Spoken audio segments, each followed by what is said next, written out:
Welcome. Salutations. Dobra Pajarabat. Gerald Legault, how you doing? Splurgy, what's going on? Arcadius, Josh B, Johnny T. Doe, Lord Gricknash, what's up, what's up, what's up? You know, guys, I'm feeling a little bit... Speakerbox, good to see you too. Feeling a little bit under the weather tonight. I've been fighting off this cold for the past week or so. That's why my video output has been a little bit lower than usual, but I can't let a weekend pass by without raping society. It has to happen, and I'm hoping maybe a wee nip of the crather will get the demon out. So what do you fellas say we do a little bit of drinking, eh? What do you say?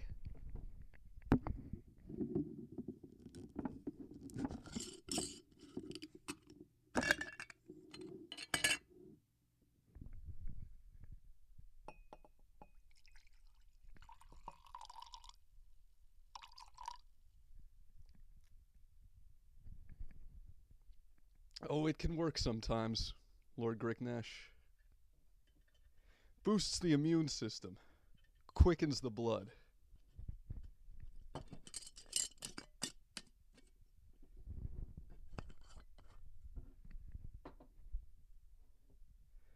Zavas.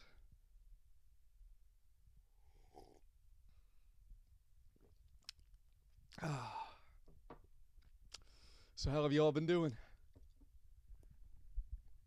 How was everybody's week?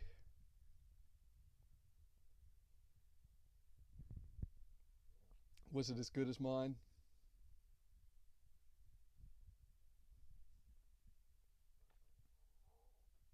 I'll tell you guys what I did this week. Did a lot of working. Moved a lot of furniture. And I got inked. Got a new tat. That brings my total up to 3. And I gotta say, I'm addicted. I think I'm gonna keep getting them. Because you know, the most fun part of tattoos is getting the tattoo. And the minute it's over, you're just like, man, I wish that would have gone on for a little bit longer. Oh, don't worry, Speakerbox, you'll see it. You'll see it in my very next YouTube video. So I'll just let the suspense build. You're not going to have to wait for very long.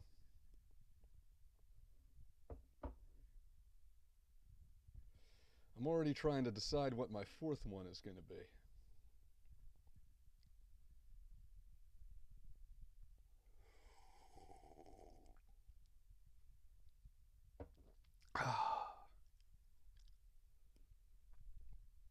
Oh yeah, that's the stuff.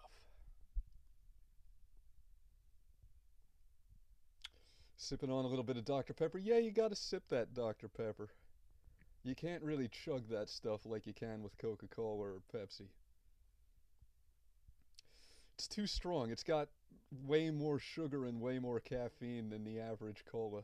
You gotta drink it slow or you get a bellyache. At least I do anyway. Maybe I have a weak constitution. Gerald Legault says, I pissed my family off for not wanting a tattoo when I recently turned 22. Is that a family tradition to get inked when you turn 22? What's significant about age 22, Gerald? What's up with that? Do explain. Pardon-moi.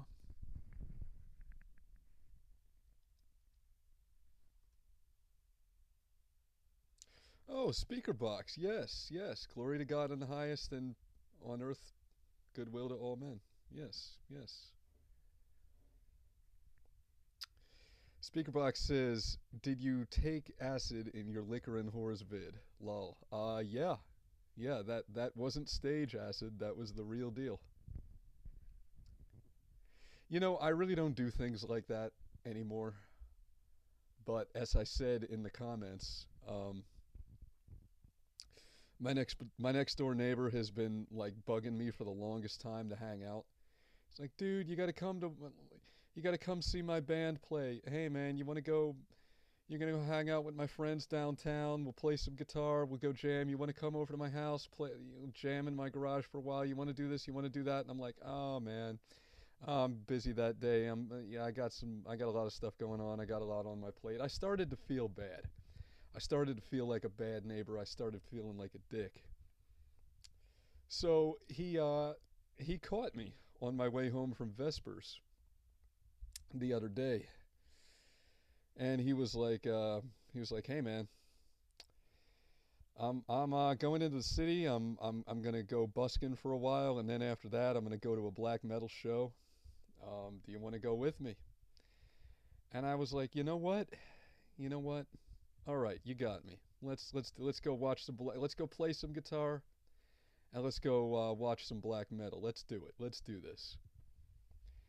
And then as soon as I got in the car, actually, as soon as I got in the car, I already started regretting it because he was actually slugging on a beer while he was driving, and I was like, holy shit, what have I gotten myself into? This fucking guy. And then, he reaches into the glove box and pulls out a little foil wrapper, and I'm thinking, what's that? A stick of gum? You got some Wrigley spearmint there. What's going on? He opens it up, and he's got two strips of blotter.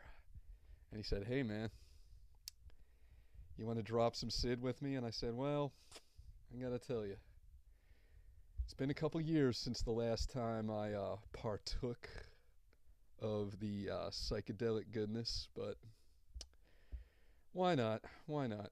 We'll go ahead and do it. Why not?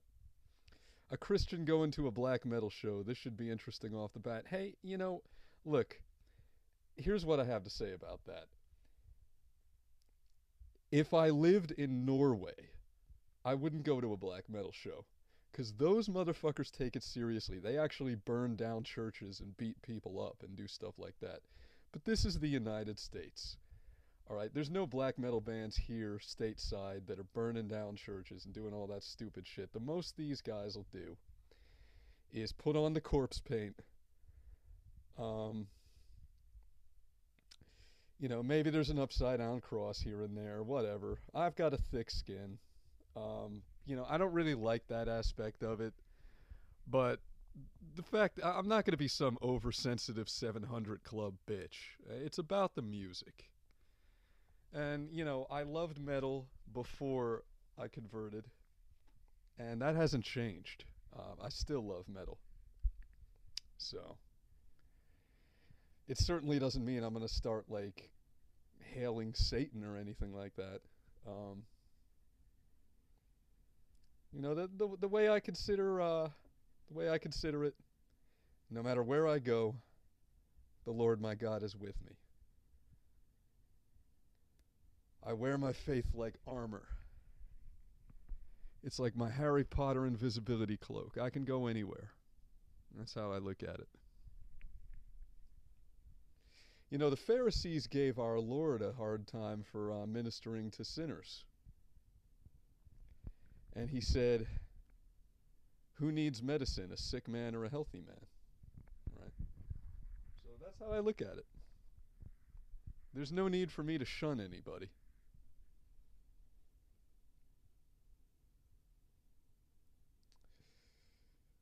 Wolves in the throne room don't go for that stuff, but they are pagans, says in the beginning.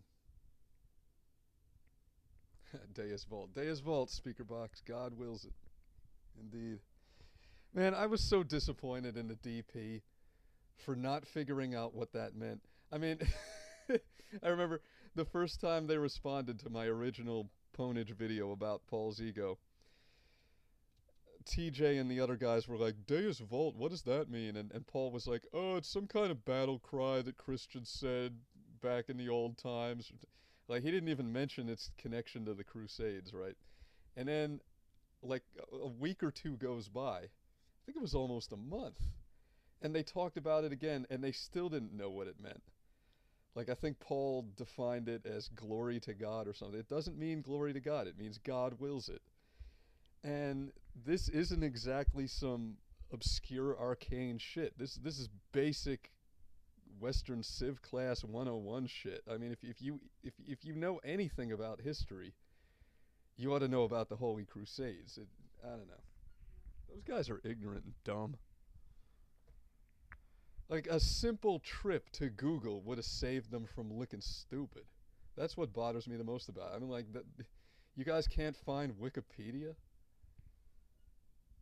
F me running. Johnny T. Doe says, imagine if you could see God watching you constantly. I can, Johnny T. Doe. Well, I can't see him watching me, but I can feel him. I can feel his gaze upon me at all times. It's a withering stare. Keeps you on your toes, I'll tell you that much.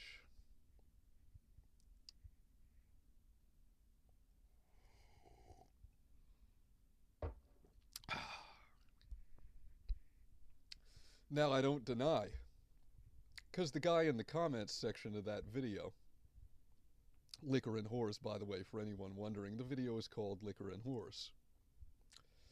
This guy in the comments section gave me a hard time, and, I'll be the first one to admit. Taking acid, yeah, it was a sin. It was a sin. But I wouldn't consider it a sin on the same order or level as, like, bearing false witness against my neighbor. Certainly not, like, on the order of murdering someone or committing a rape. I mean, it's a minor sin. It's I consider it about on par with getting shit-faced drunk over the weekend. So, was it a good thing to do? Do I advocate it? No, not really. But, I think I'm alright. Death says, how long is this silly Christian charade of yours going to go on? Yeah, Death, I saw the comment that you left about an hour ago on that same video that we're talking about, Liquor and Horse, in which you said the exact same thing. And Death, all I can say is, your answer is forthcoming. But you're not going to get it on this societal rape. You're going to get it in a YouTube video. So stay tuned. Keep your panties on. Hang tight.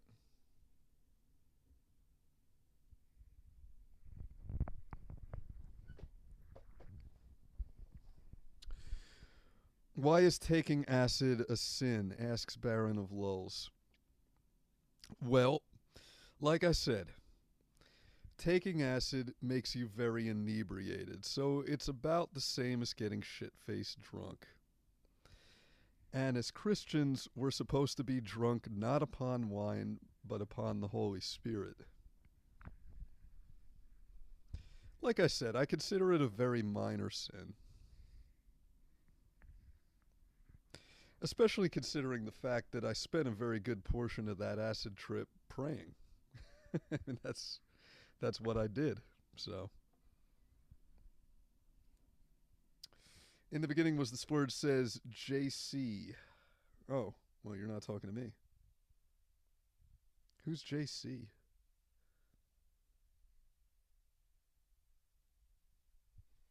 I like Lovecraft too. I could tell you what my favorite Lovecraft story is, and I don't know who this JC guy is. But if that's an open question, I could definitely chime in. I just got into him and I want to know where to start. Well, if you just got into him, then I guess you've already started somewhere. The speaker box says it's a sin because you're not supposed to go into trances. Is there actually something in the Holy Scripture that says thou shalt not go into a trance? I know you're not supposed to practice witchcraft, but I don't recall anything about trances. Are you making that up? Give me a chapter and verse, speaker box. I got my Bible right here. I can go ahead and verify that.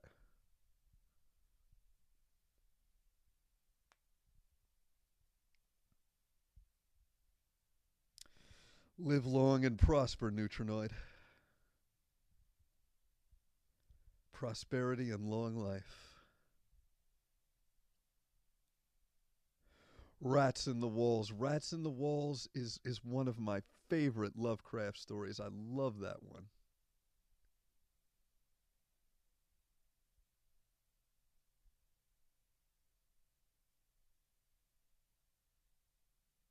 That is a very good one.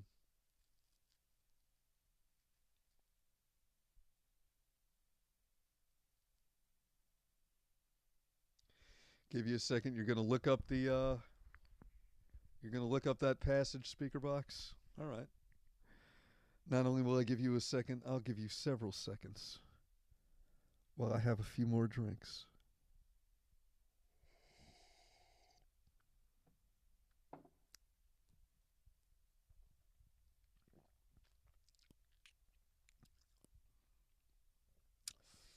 So Splurgy, I don't know if I can pick a favorite. The Dunwich Horror is very good, but I don't know if I'd call it my favorite. Um, the Hounds of Tinderlos. Um, hmm. Boy, favorite Lovecraft. That's a bitch. There's so many good Lovecraft stories. I mean, Lovecraft is like he's like the Beatles of short story writers. Like there's no throwaway tracks. You know, it's like you ask somebody what's the shittiest track on the White Album or the shittiest track on Sergeant Pepper's. You can't because they're all good. They're all good. There's no there's really no throwaway Lovecraft stories. They're all fucking good. Like no matter you could just open a Lovecraft um, anthology and just start reading anywhere, and you're gonna be reading some quality shit. In fact, one time, oh man, I wish I still had it. One time, me and my friends in high school actually went on a road trip to Providence, Rhode Island, and we visited H.P. Lovecraft's grave.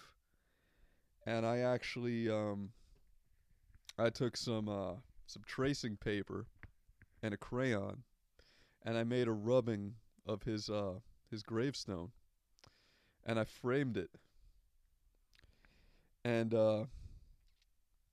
what happened is I went through a move at one point. I changed residencies, and I asked one of my friends to hold on to that rubbing for me.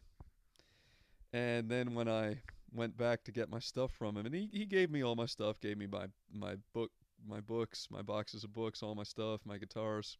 But I was like, hey man, where's that rubbing? You got that? He's like, oh, I can't find it. I think I put it in my garage somewhere. You know. Anyway, long story short, I never got it back. And I think what really happened is he quote big picture some big air quotes here. He lost it, right? He lost it because he wanted to keep that motherfucker to himself. H.P. Lovecraft's tombstone is very modest and unassuming. It's a small marker with a brass plate, and it says, I am Providence. And that's pretty funny because nothing could be further from the truth. He wasn't Providence at all. Not at all. But yeah. The coolest thing was that H.P. Lovecraft's grave, it's a lot like if you've ever seen pictures of Jim Morrison's uh, final resting place, which I believe is in a cemetery somewhere in Paris, France. You'll see it's got flowers everywhere. There's all this graffiti and things that like little love notes that fans have left. It's just like that at H.P. Lovecraft's grave.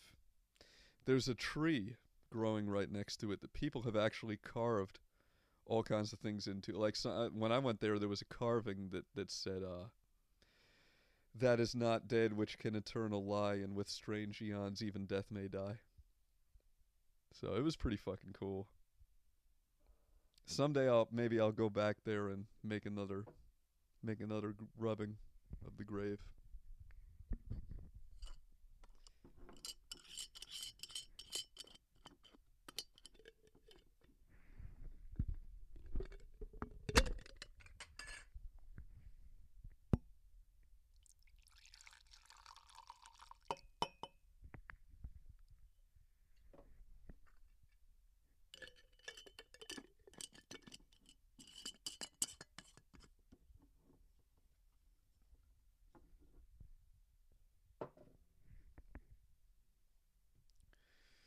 Nostrovia.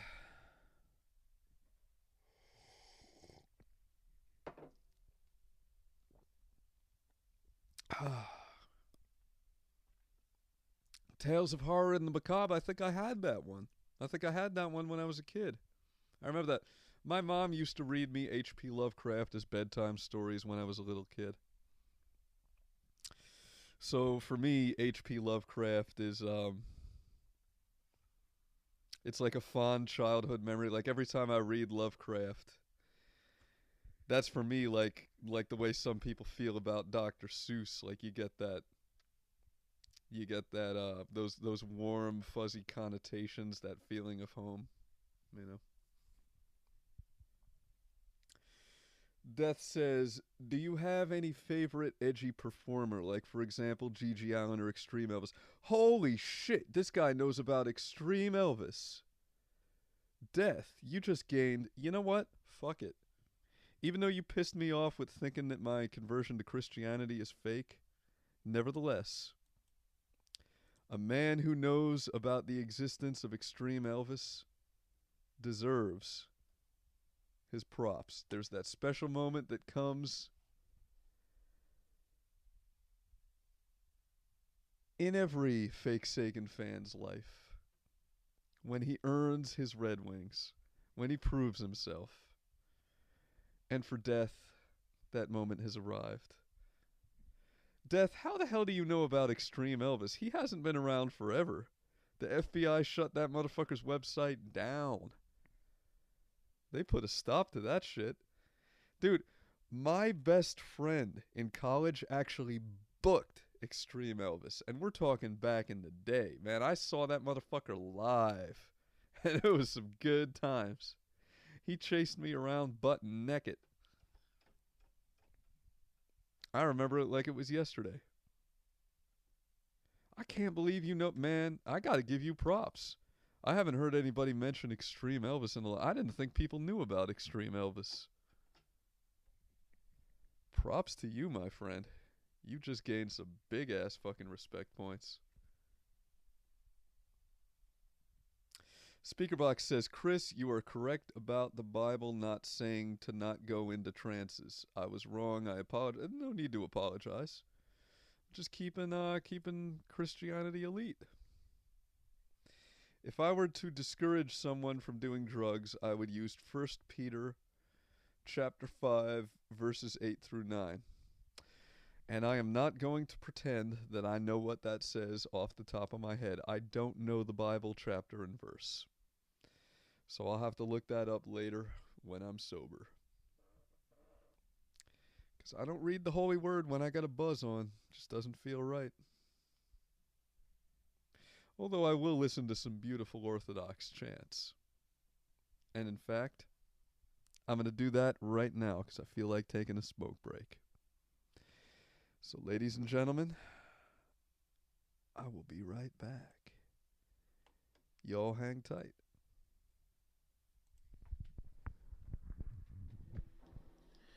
В царстве Твоем помяни нас, Господи, егда приидешь во царствие Твое. Блаженни нищие духу, яко Тихий царство небес.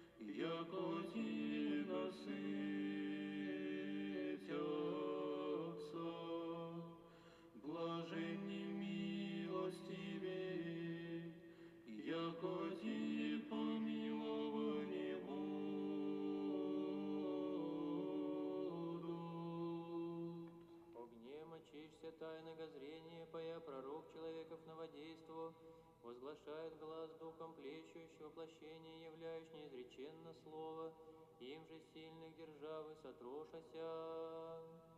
Блажен нечестие сердце, яко тебе Бога узрят. Послан от Отца всесветлое слово, ночью отгнать зломрачное стремление, искорените грядеши человека в грехи, сыны же привлечи твоим крещением блаже светлой струи орданские. Блаженни миротворцы, яко ти сынове Божии нарекутся.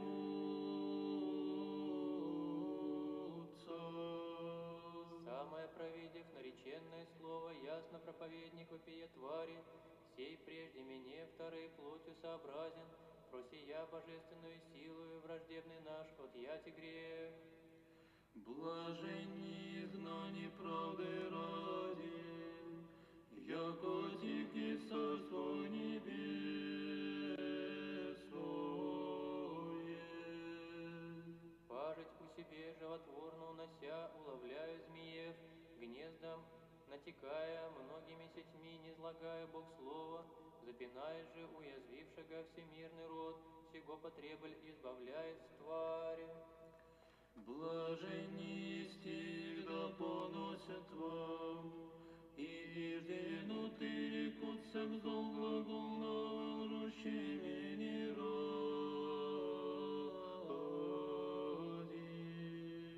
Промышление общее творя посомок тобою, ежебытием душею и сердцем едино, славнее во Христове едине вере пребывающим, языческие же отревал еси обычаи, и разделение бежать и мудре научил еси.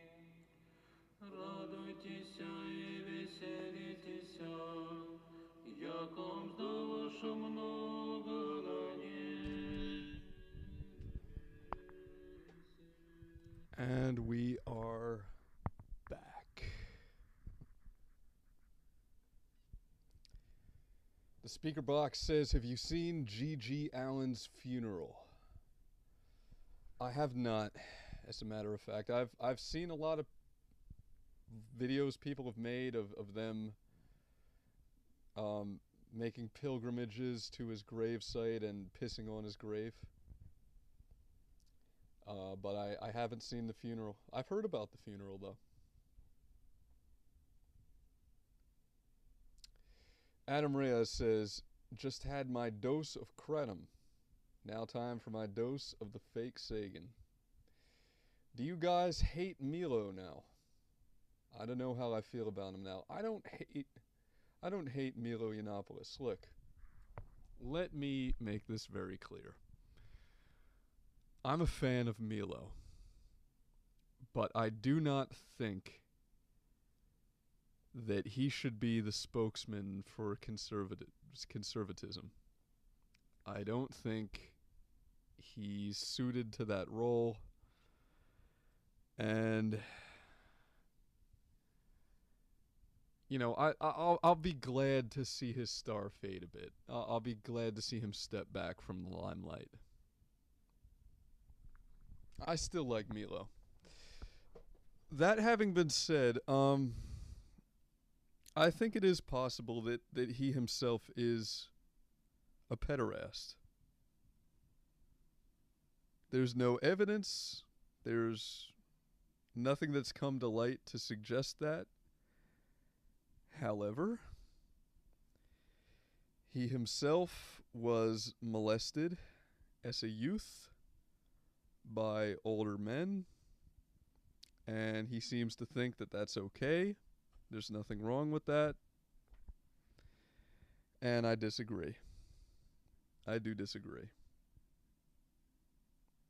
I don't care what consenting adults do in the bedroom. I don't consider that the government has any place intervening in what consenting adults do in the privacy of their own home. But let it be between two adults. Leave the kids alone. That's how I feel. I'm sorry, I'm just not that progressive. I'm just not that forward thinking. I apologize. Call me a reactionary, call me what you will. But that's how I feel. His Christianity clearly was bullshit. Look, yeah, I felt like his Christianity was a put on even before any of this pedophile stuff came to light. And for me, it did come to light with this mainstream media character assassination because I don't watch the DP and I didn't see that interview. I wasn't even aware of the existence of that interview until the MSM started talking about it. But even before that, I didn't really believe that he was a follower of Christ. Because the only time I ever hear Milo Yiannopoulos mentioning Christianity is when he's talking about how he thinks that Christianity laid the underpinnings for Western society, how he thinks that Christianity instilled the social values that made Western society great.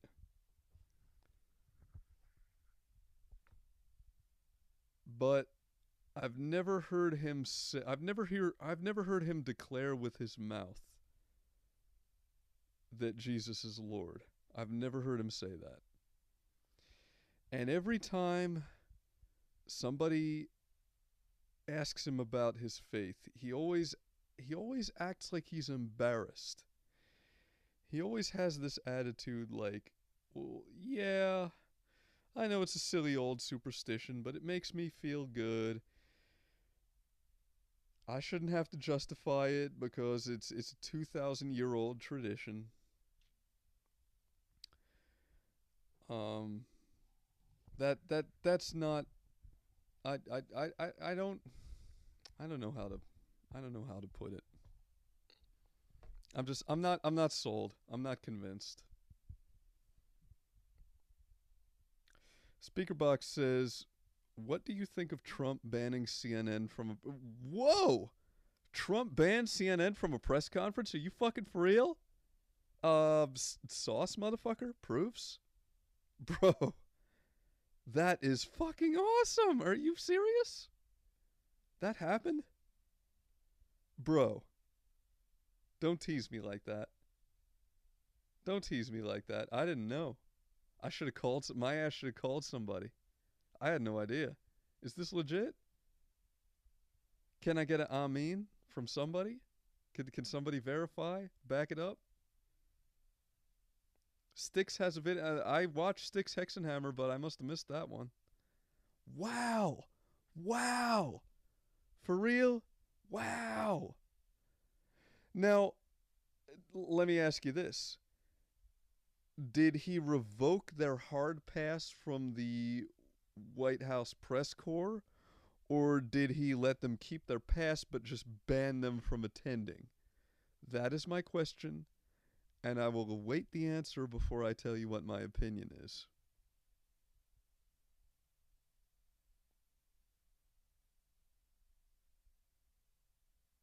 Oh, we've got a link here. You know what? I'm going to click this. I'm going to risk fucking up the stream because I've got to see. I've got to see it. I've got to know. Let's find out. Let's see. Let me go check this out. White House blocks news organizations from press briefing. And of course, this is money.cnn.com. So we will take it with a grain of salt because I know that I'm watching the fake news. Oh, fuck, there's a video that's auto-playing. Fuck you, stop auto-playing, you fucking bitch. Stop. Okay, I can't read this, I'm gonna have to close it. That's a shame, I would have liked to have read that article. But they had an autoplay, and what are you gonna do? However, I saw the headline, so I believe you. I believe you.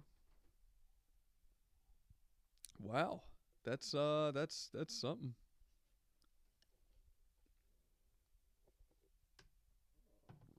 So, can I get an answer to that question? Did he revoke CNN's hard pass? Did he take away their hard pass so that they are no longer members of the White House press corps? Or did he just merely ban them from a press conference?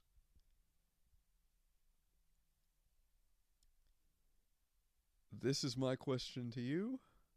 I await an answer. Haley Mary says BBC News, LA Times, and New York Times were banned from the press conference too. The story was on independent.co.uk. I believe they were just banned. Okay. Then let me tell you how I feel about that. I don't like it. I feel bad about it. Here's what I think. Okay? I do not think that CNN is a reputable journalistic body any longer. I feel like they have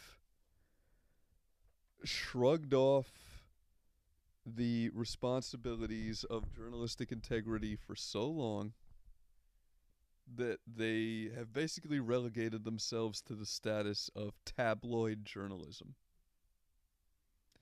And I feel that as such, it would be a reasonable measure to revoke their press pass from the White House press corps. But I feel like, I don't like half measures. I think if you're in for a penny, you're in for a pound. Unless you are going to revoke their hard pass from the White House press corps and actually take them out of the picture, then I don't think you should arbitrarily pick and choose and say, well, yeah, you're still a member of the press corps, but I'm not going to let you in on this one. This one particular press conference, that's going to be CNN free. No, I don't like that. I don't like that. That doesn't sit right with me. I'm against it. So that's how I feel.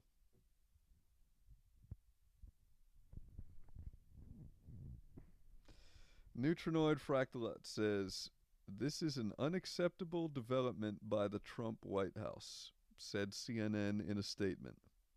Apparently, this is how they retaliate when you report facts they don't like. We'll keep reporting regardless. Man,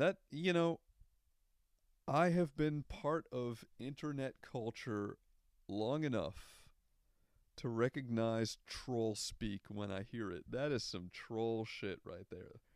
Nevertheless, they make a very valid point. I do think it's unacceptable. I do. I don't agree with this. I think that either Trump should revoke. He should. He should. Well, I guess that's really Spicer's.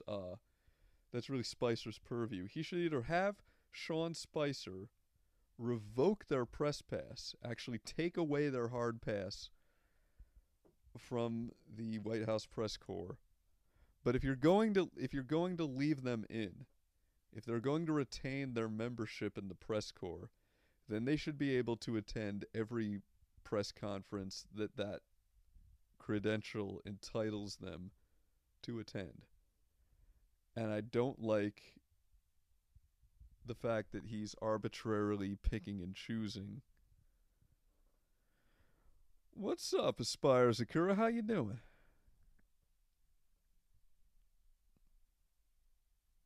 Of course there's a need to respond. No need to respond. There's no need for humility. You know what? This has been a long time coming.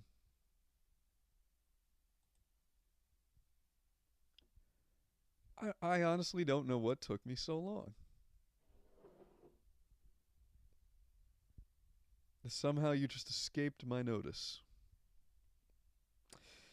And he says, as much as I hate CNN and the BBC, it's good to have an adversarial press. I agree.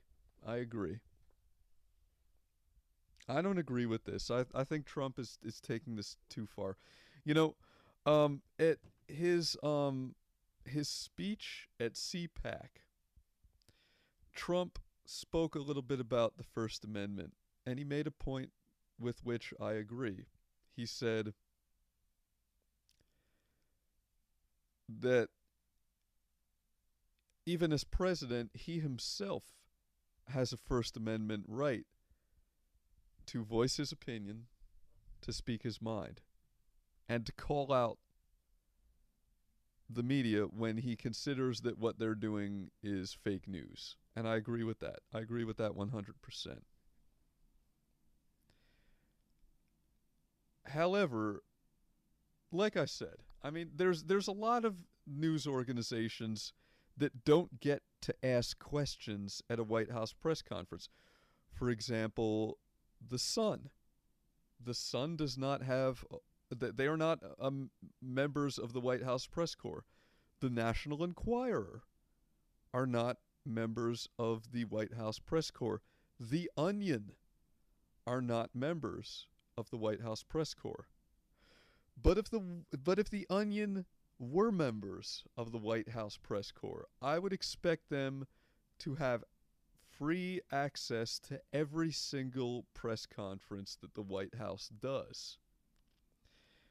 And the way I feel is that unless Trump is going to put his money where his mouth is and actually revoke CNN's press pass, then he needs to grant them access to every single press conference that the White House does. I don't like the idea that he's going to pick and choose arbitrarily like this. I do think that's an abridgment of free speech. I think it's antithetical to the First Amendment of the U.S. Constitution, and I don't like it.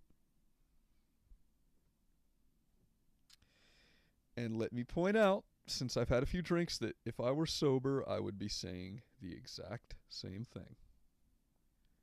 And by the way, cheers.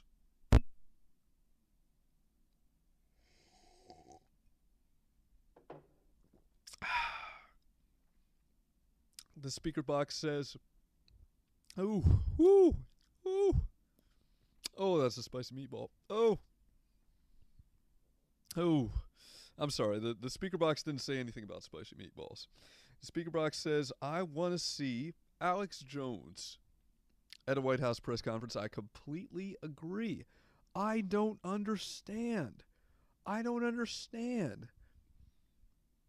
why Trump has not replaced the lamestream fake news media with alternative media. Why he hasn't given them press passes to the White House press corps. That's what he really should be doing. Don't retaliate against, I mean, they still, the problem with the media is a problem of legitimacy, right?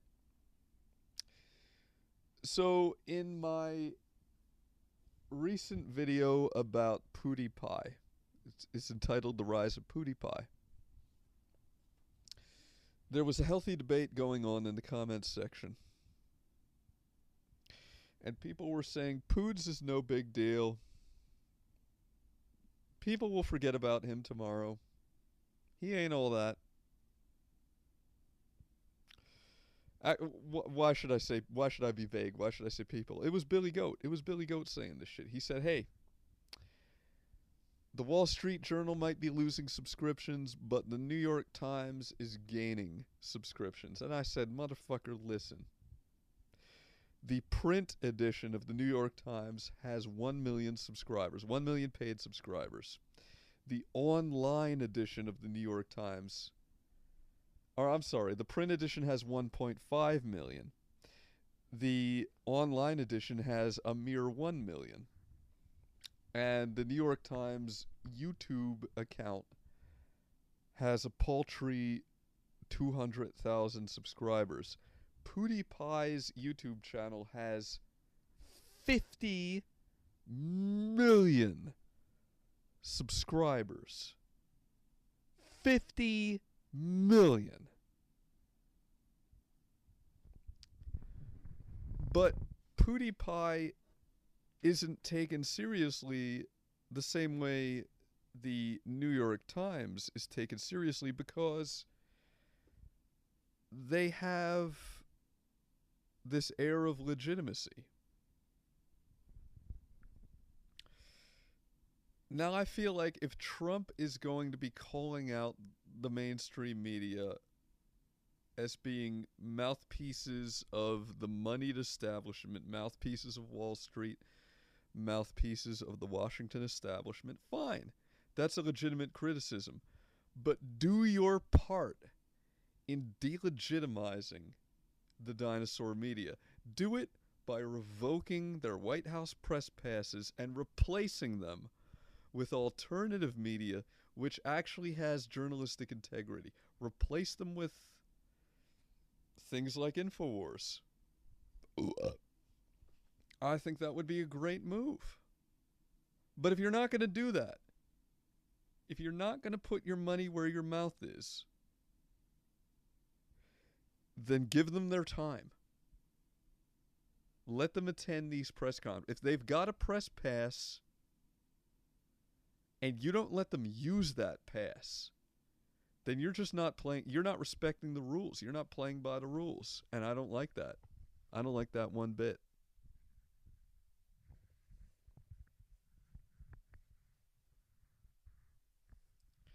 Either we're a society of law or we're not. I don't want a dictator arbitrarily picking and choosing when something goes and when it doesn't. That's how I really feel.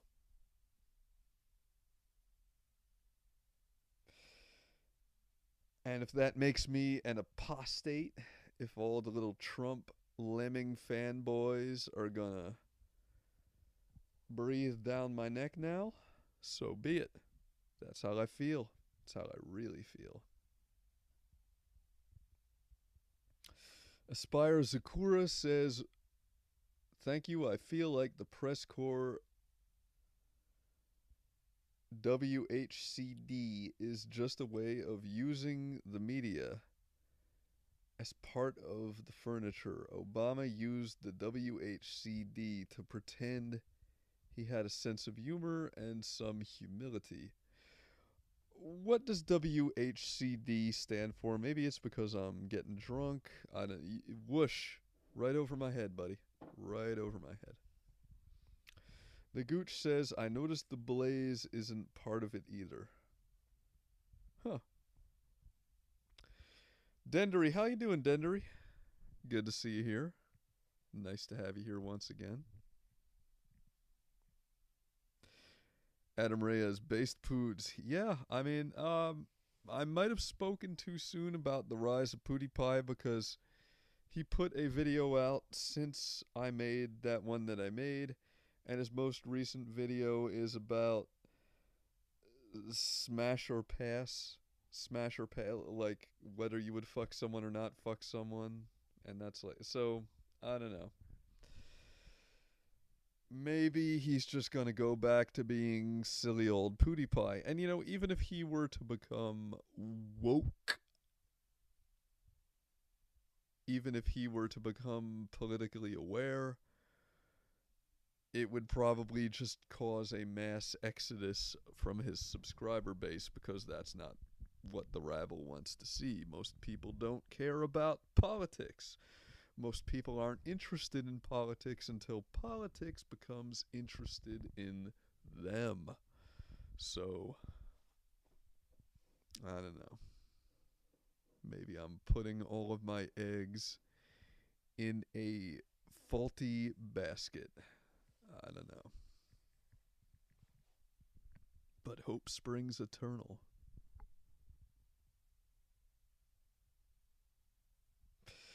The speaker box says, well, the New York Times has been around since 1851. Yeah, but you know what?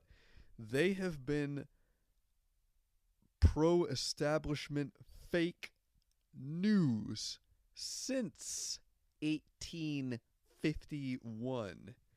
And to back up the claim that I have just made, I will refer you to the New York Times coverage of the Haymarket Massacre, in which they said that the sovereign remedy for anarchism is the Gatling gun. So they have been doing what they've been doing for a very long time. They have been shills for the wealthy for a very long time. They have lacked journalistic integrity for a very long time. Centuries, as a matter of fact. Jack. Look it up. The speaker box says White House. Oh, White House Correspondents' Dinner. Yeah, I've never. Yep. I know what the White House Correspondents' Dinner is. I absolutely do, but I haven't heard it abbreviated WHCD. That was a first, so mea culpa. Spire Zakura says the MSM needs to have a few volleys fired across their bow. They have power just by virtue of being popular and mainstream. Indeed. That's what I refer to as the air of legitimacy. And they have, indeed, had a number of volleys fired across their bow by our esteemed President Donald J. Trump. And that's one of the things that I like him for the most. Nostrovia.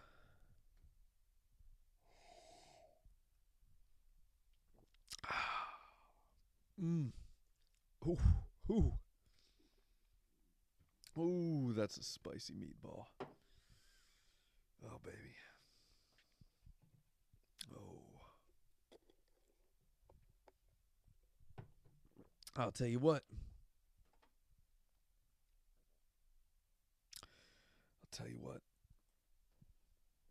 I am going to take another little smoke break, and when I get back, it's going to be time for some headlines. We're going to tackle the news. So you guys hang tight. Don't do anything the Fakesagan wouldn't do.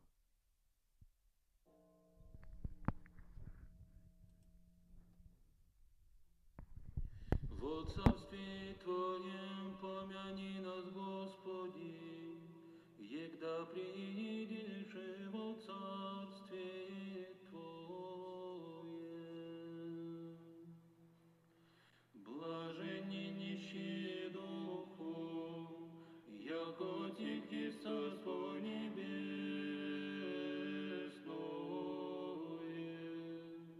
Блаженни плачущие, яко ти утешатся.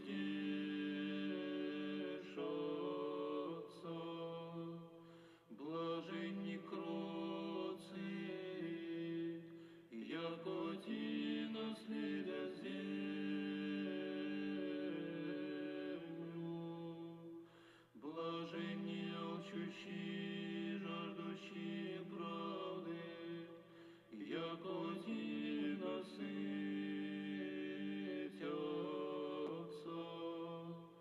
Блаженни милостивые, яко ти помиловани будут.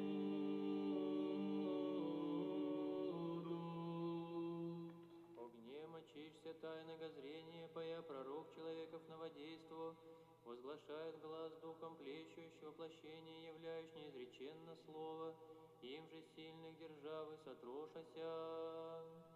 Блаженни чистие сердцем, яко ти Бога узрят. Послан от Отца всесветлое слово, ночью отгнать зломрачное стремление, искорените грядежи человека в грехи, Сына же привлечи Твоим крещением блаже светлой струи орданских. Блаженни миротворцы, яко ти сынови Божии нарекутся.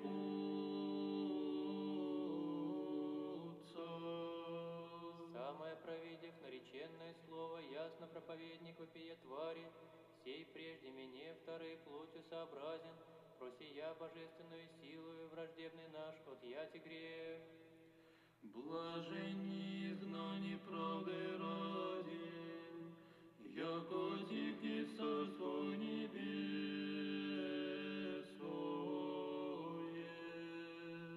Пажить у себе животворно унося, уловляю змеев, гнездом натекая, многими сетьми не злагая Бог слова, запинает же уязвившего всемирный род, сего потреболь избавляет с твари. Блаженни стих да поносят вам, и иждену ты рекутся вздол глаголного лжущими ради.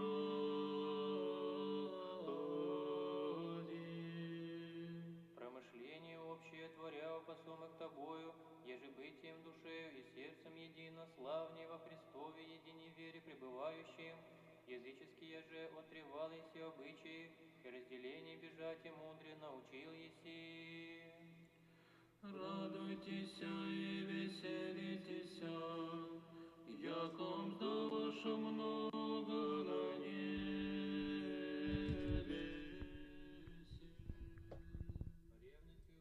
And we are back. Let's see what I missed.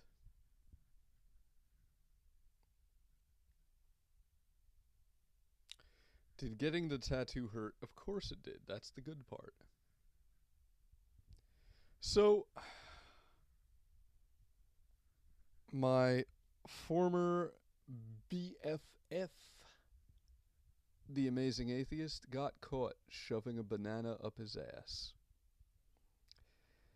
And I will definitely join the choir of critics ridiculing him for that, because if you shove a banana up your ass and that's your idea of a good time, well, that means you like the anal pleasure and you're a little bit gay. And he hasn't admitted that he's a little bit gay, which makes him a closet gay.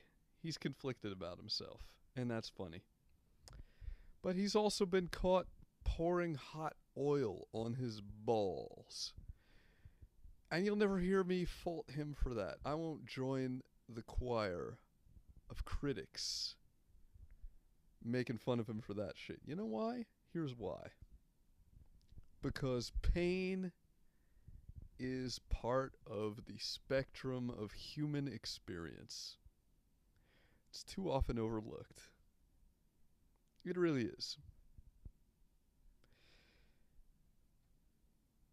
Show me a man who looks at a rose and admires not just the bloom but also the thorns, and I will show you a man who appreciates the full spectrum of human experience and not just a fragment. Lord Gricknash says I should turn in. Take it easy, guys. Peace out, Lord Gricknash, unless you're already gone. Thank you for coming. It was nice to have you here. Aspire Sakura says, you got a new tat? Yep, and you will see it in my very next video. That is a guarantee. That is a fact, Jack, as Montegraph would say. Adam Reyes says, Milo was taken out by a conservative organization, wasn't he? Really shows you that both establishment parties are fucking worthless. Well, yeah, it was some Reagan mashable kind of thing that called it. I can't remember the name of Reagan, the Reagan Youth. I don't know what they were called. I can't remember. Look. The criticisms against Milo Yiannopoulos' statements are valid criticisms. Unless you feel that underage boys should be subject to the whims and desires of adult homosexual men. And I happen to disagree. Pardon me. I happen to disagree.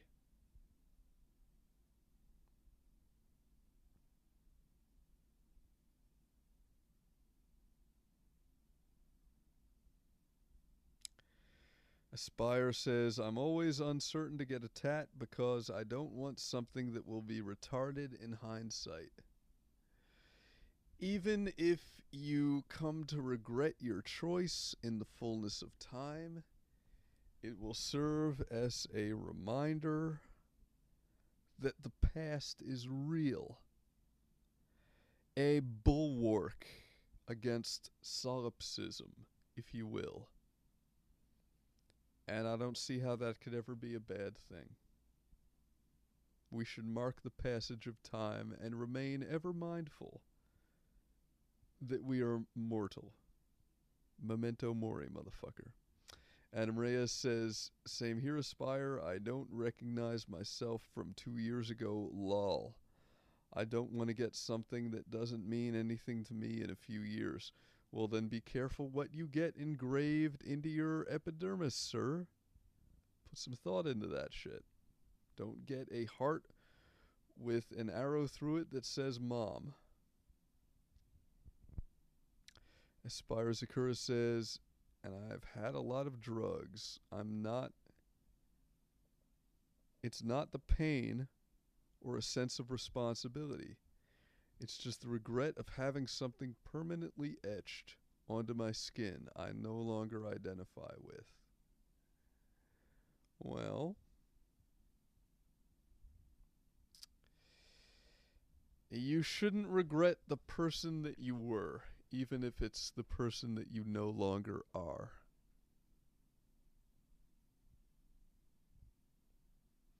The speaker box says, yes, the conservatives took down Milo, but I love how the left are bashing him.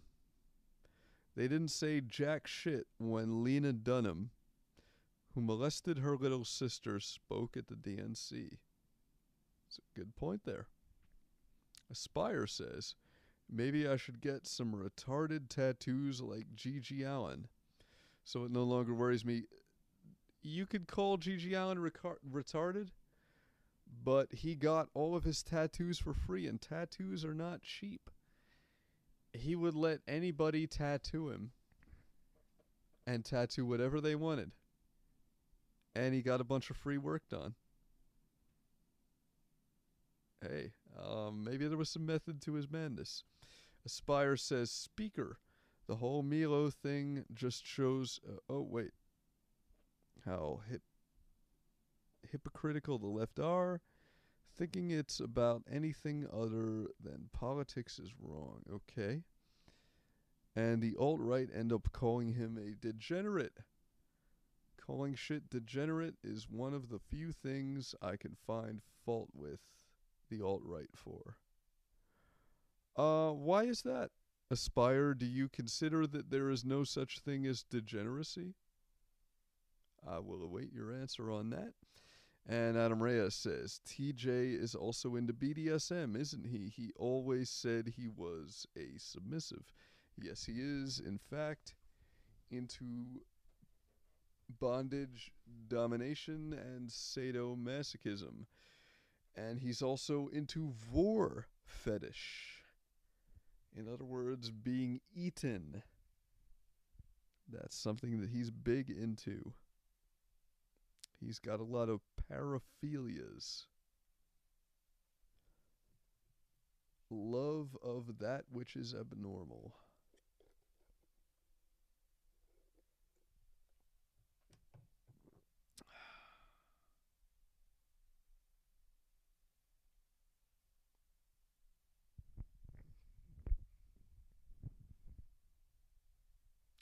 Speaker Box says TJ has said that he is bisexual.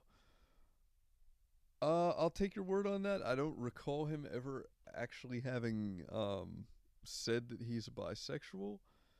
So be it. Aspire says, feeling pain and having sex are two ways of affirming life. It's no wonder they're often linked. I agree. Adam Reyes says Reagan Battalion is the name of that Mashable that brought the Milo Yiannopoulos DP interview to public attention. Good looking out.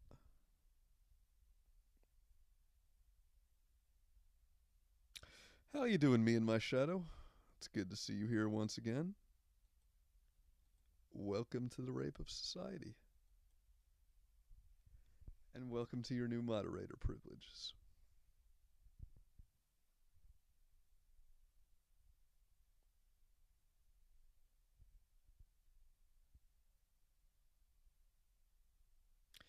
Adam Reyes says, how the fuck does the vor fetish work? I'm seriously asking, how do you scratch that itch? Well, TJ himself has remarked upon that. He has mentioned that what his mind desires and what his body can handle have come into conflict, because he has sexual fantasies about being sensuously devoured, quote unquote, by hideous monsters, but his body can only handle so much pain. I'm glad that my own erotic tastes veer more towards the vanilla, everyday, humdrum status quo, because I wouldn't want to walk a mile in TJ's shoes. And now, let's check out some headlines. Trump says he will skip White House Correspondents' Dinner. Okay, let's go and check this one out. Donald Trump announced Saturday afternoon that he will not be attending the annual White House Correspondents Association dinner in Washington, D.C. Somehow I'm not surprised. One day after the White House announced it had barred CNN, the New York Times, Politico, and several other major media outlets from a media gaggle in the White House, leading to angry protests from the press and several threats of boycotts of future media briefings. In a tweet, the president said he will pass on the journalism scholarship benefit dinner in April, traditionally attended by major media outlets, celebrity guests, and the president and vice president. I will not be attending the White House Correspondents Association dinner this year. Please wish everyone well and have a great evening, he wrote on Twitter. His refusal to attend comes amid reports that media outlets like CNN and NBC have been considering skipping the event at the Washington Hilton. Trump's move comes in the heat of his ongoing battle with the media, which he has labeled the opposition party and fake news. Trump isn't the only one canceling on one of Washington's biggest press nights. Bloomberg, The New Yorker, and Vanity Fair previously canceled their after parties. As Axios notes, some have questioned whether the event will still go on as planned, but news organizations' strong interest in tickets for the April 29th dinner suggests that the night will remain sold out as always. Various prominent political correspondents promptly responded to Trump's announcement. My immediate observation about this is that one of the first warning signs that always presage war is the cutting off of diplomatic relations. And that's what I see going on right here. Diplomatic relations are being cut off.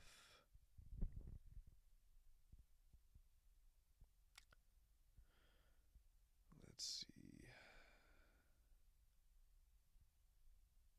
A high-profile comedian usually hosts the event, in which the president is roasted by the comedian and the president roasts the media.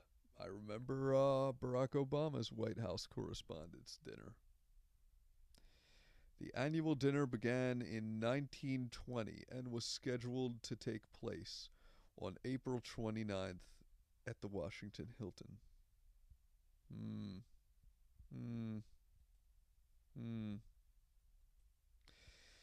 Troubling portents indeed. Rumors of war.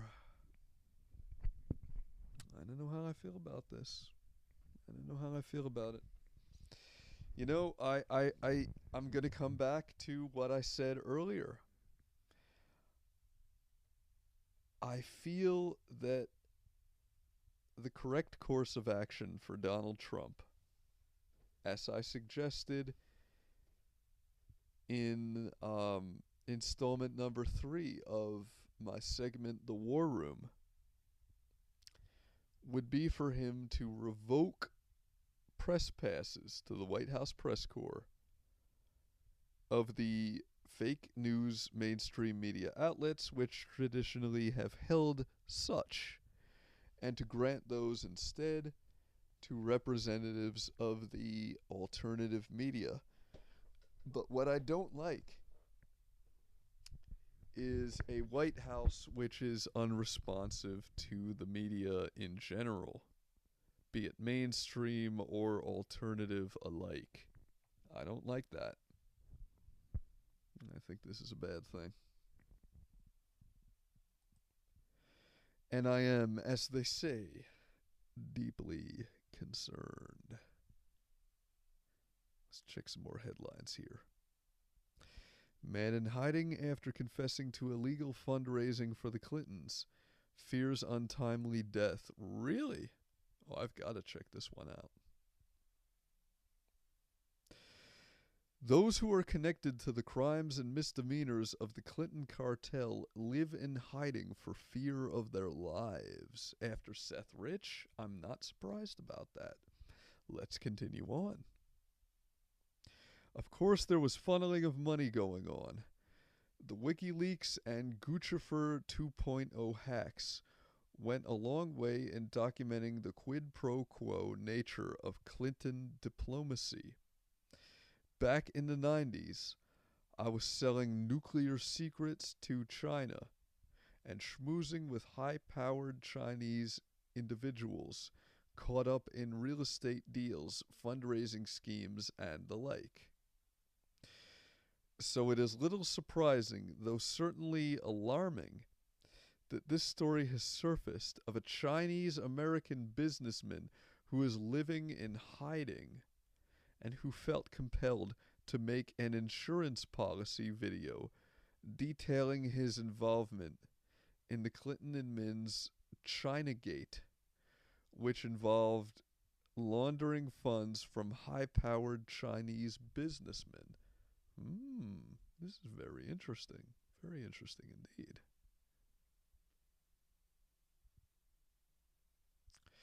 It seems that there were some implicit threats being made against him from within the system just ahead of his testimony. His FBI protection was lifted, and he was tauntingly instructed to call 911 if he felt his life was in danger. Here are the highlight excerpts of his confession video, which is from the Mail Online. If one reads between the lines, and it seems clear that a threat was made against Chung to coerce him into keeping his mouth shut and saying nothing that could indict the sitting president, the First Lady, or their network of operatives. Chung described on the tape how Democrats on the White House on government reform tried to dissuade him from testifying publicly before the committee by sending his attorney a letter telling him he could plead the Fifth Amendment. Oh boy. Chung's connection to elite Chinese businessmen apparently went all the way to the top of the chain. It is evident that a foreign power influenced the iconic American president to the point of buying him out.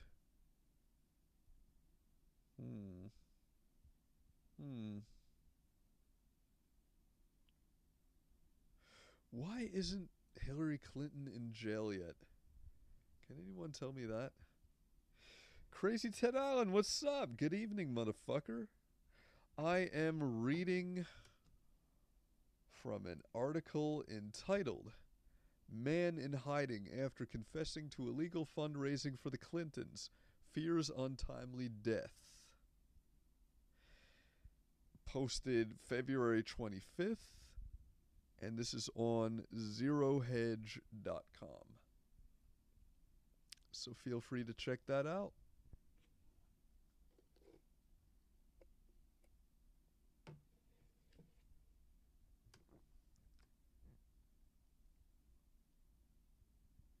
Let's see what I missed here.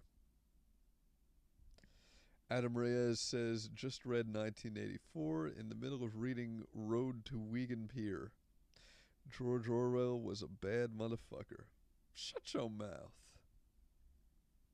Aspire Zakura says, or Orwell, Hitchens, or Hemingway? Yes, I just used Hitch among those guys, as unpopular as they may be. Well, I missed something about Christopher Hitchens.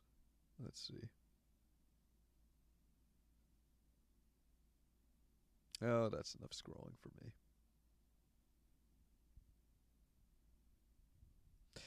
Adam Reyes says, Chris fucking hates C. Hitchens for some reason. Is my reason for hating Christopher Hitchens vague? Christopher Hitchens was a globalist and a neoconservative and a warmonger and a proponent of American exceptionalism and American hegemony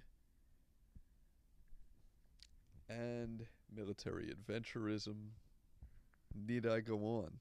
There are plenty of good, valid reasons to hate Christopher Hitchens. In fact, I hated Christopher Hitchens even while I was a vociferous atheist. And my record proves that. The videos are available for watching on Zerash, the Fake Hard Case, or any of my other archivist channels on YouTube. I've been hating Christopher Hitchens for a long time.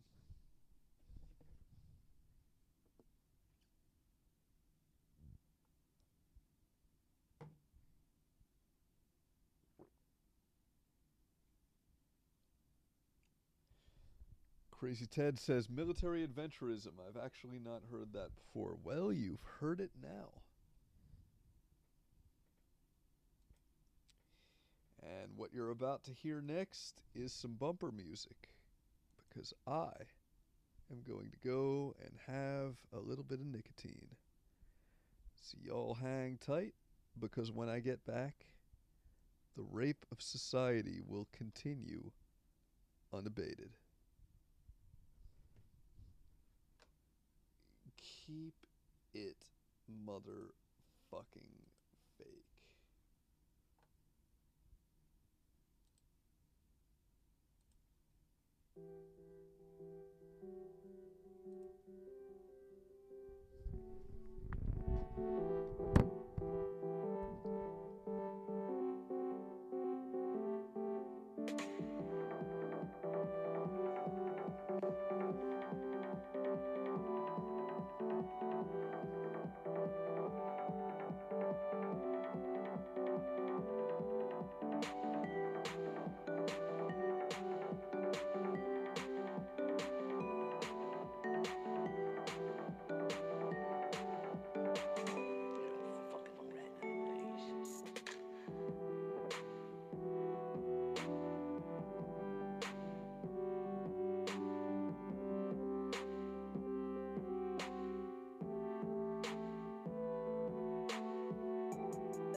back. Let the rape continue. Let's see what I missed.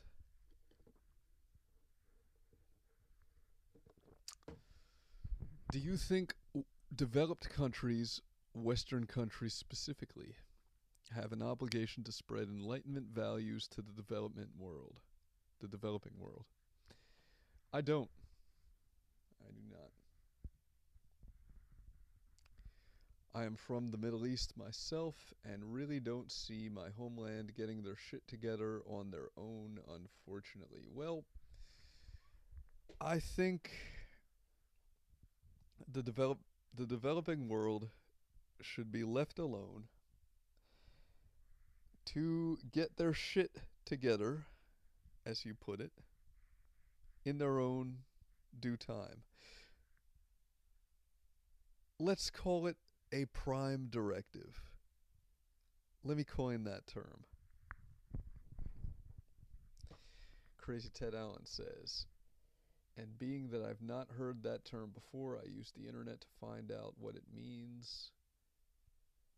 Then, just for the fun, went to the Urban Dictionary entry, which describes it as a Republican euphemism.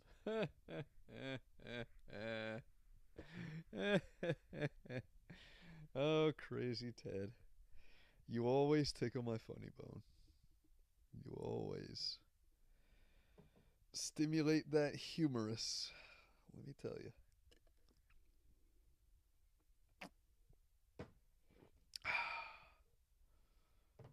Well, you know what, guys? I think I'm going to head back to the headlines. Let's see what's good. Let's see what's going on in the world around me. Hillary Clinton calls for resistance. We need to stay engaged. I'll be with you every... Oh, boy. I've got to see this. Oh, boy. Last month, we noted that Hillary Clinton is looking to start her own fabulous TV show in an effort to remain relevant among a disastrous presidential election loss in 2016. The show, according to an insider, would be completely controlled and will likely focus on undermining the efforts of President Donald Trump while whipping her supporters into a frenzy. Oh, I'm shocked. Now, in a 3-minute video address to fellow Democrats, the former Secretary of State says she is going to keep the fight going with the help of former President Barack Obama and his wife Michelle, who incidentally recently started their own organization aimed at marginalizing the new Trump administration. The challenges we face as a party and a country are real.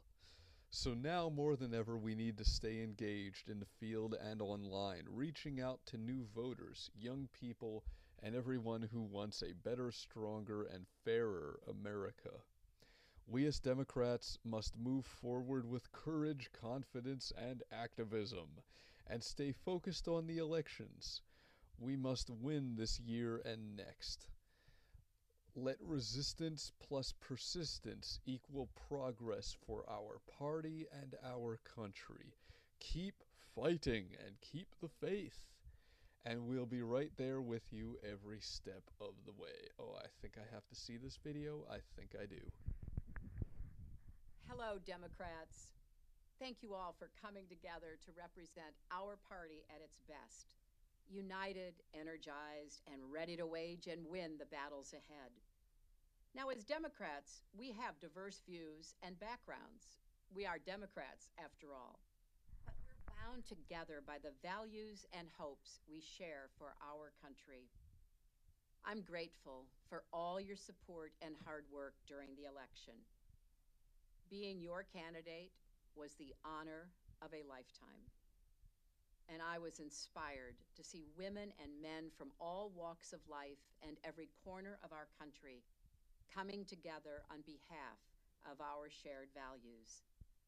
And while we didn't get the outcome we worked so hard for, I'll always be proud of the campaign we ran a campaign that was better and stronger thanks to each of you. After the primaries, we came together as a party to write the most progressive platform in history. Ideas we championed are now inspiring leaders and activists across our country. Nearly 66 million votes are fueling grassroots energy and activism. And everywhere, people are marching, protesting, tweeting, speaking out, and working for an America that's hopeful, inclusive, and big-hearted. From the Women's March to airports where communities are welcoming immigrants, refugees, and people of every faith, to town hall meetings where people are speaking up for health care, the environment, good jobs, and all the other issues that deserve our passionate support. Among those millions making their voices heard are future mayors, city and state officials, governors, members of Congress, even future presidents. The challenges we face as a party and a country are real. So now more than ever, we need to stay engaged in the field and online, reaching out to new voters, young people, and everyone who wants a better, stronger, fairer America. We as Democrats must move forward with courage, confidence, and optimism, and stay focused on the elections we must win this year and next. Let resistance plus persistence equal progress for our party and our country. Thank you to the leaders who've already done so much, beginning with Barack and Michelle Obama. Thanks as well to Donna and the DNC leadership, and to the outstanding bench of Democrats stepping up to lead us forward. As long as we stand together and work together with respect for our differences, strengthen our convictions, and love for our country, our best days are still ahead. So keep fighting and keep the faith, and I'll be right there with you every step of the way. God bless you, and God bless America. God bless America. What does that mean to you, Hillary Clinton? Continuing with the article. As we reported earlier this week, tens of millions of dollars are actively being funneled into so-called nonprofit organizations who are involved, in a variety of activities that include direct attacks on the alternative media, which tanked Hillary's presidential run, infiltration of the Trump White House, and instigation of purported grassroots movements through the use of paid agitators, like the anonymous provocateurs we recently saw at protests in Berkeley, California. Make no mistake, Hillary Clinton is running for president in 2020, and the video you just watched is the opening salvo in a conflict that is designed to divide and conquer the American people. Well, Zero Hedge, tell me how you really feel. Tell me how you really, really feel. Boy,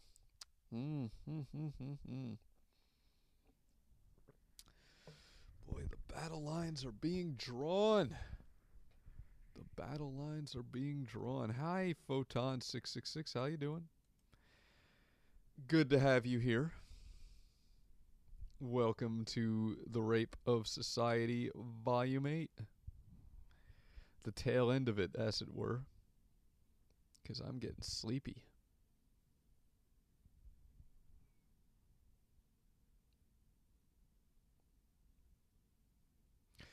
Sakura says, every time I hear or see Hillary Clinton, I'm so fucking relieved we dodged that bullet. Yeah. Yeah. Ditto. She's almost as good a politician as Bill. She managed to speak a lot without saying anything at all. It was empty rhetoric. I'll give you that. But I find this a very unsettling development. It really seems that the Democratic Party has forgotten how to lose gracefully. And it's not like this is the first election they've ever lost. But they will not take it laying down this time.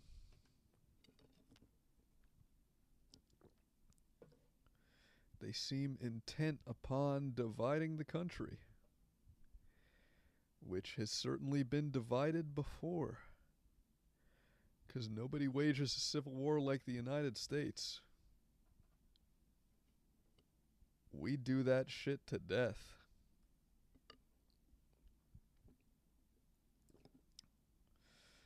Adam Reyes says, women are the biggest victims of war. Oh, I recognize this quote. Women are the biggest victims of war. They lose their husbands. Law, remember that golden nugget. I do indeed. Yeah, I do. Yeah, I'm a big Hillary fan. Big Hillary fan. Gotta love that Hillary Clinton.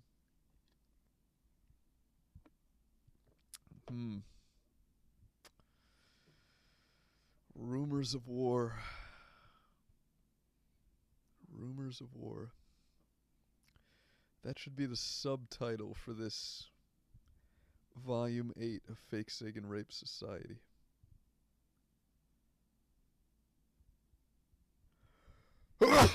Whoa. Pardon me. That cold is hanging on.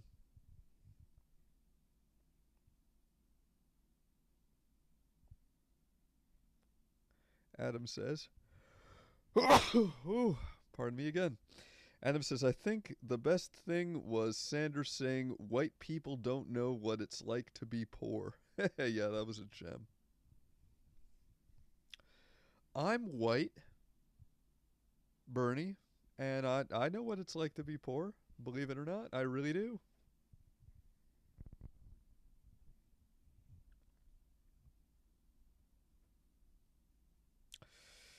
Thank you for coming, me and my shadow. It was very nice to have you here. You're always welcome. Come back anytime. Crazy Ted says, oh, and on a side note, thanks for pointing me in the direction of Styx Hexenhammer guy. I've been watching the hell out of his channel. Good stuff. Yeah, I'm a fan. Even though I don't always agree with what he says, I'm definitely a fan of his delivery style and his content. So, Fakesagan, how did you become an anarchist? Well, I had anarchist leanings ever since a friend of mine in college lent me a copy of a book entitled Days of War, Nights of Love by the Crime Think Collective. But I was solidified in my anarchism by none other than our very own Confederal Socialist Ryan Falk here on YouTube, who now goes by the name The Alternative Hypothesis. And I'm always willing to give credit where it's due. He had a peripheral channel at one point called Wisdom of the Acorn, and it red-pilled me, so to speak. Ryan Falk is still around. Yeah, he is. His new channel is called The Alternative Hypothesis.